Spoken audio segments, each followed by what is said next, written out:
La logique de la confrontation.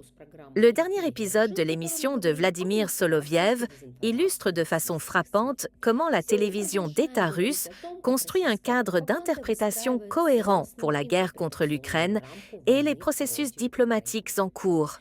Il se concentre sur les négociations autour d'un éventuel plan de paix, le rôle des États-Unis et de l'Union européenne et une remise en question du concept même de paix. L'analyse de cet épisode révèle plusieurs stratégies sémantiques et de propagande constante, destinées non seulement au public russe, mais aussi indirectement à un public international, notamment aux observateurs européens. La paix comme menace, non comme objectif. Le principal argument de l'émission est que la paix n'est pas présentée comme un résultat positif, mais comme une menace potentielle pour les intérêts de la Russie. Les négociations ne sont pas dépeintes comme une tentative de mettre fin à la guerre, mais comme un outil de pression, de tromperie ou une pause stratégique avantageuse pour l'adversaire.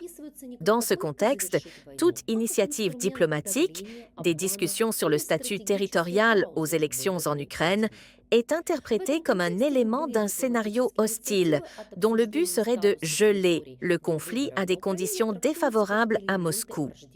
Ainsi, le refus de compromis est présenté non comme un choix politique, mais comme une forme forcée d'autodéfense.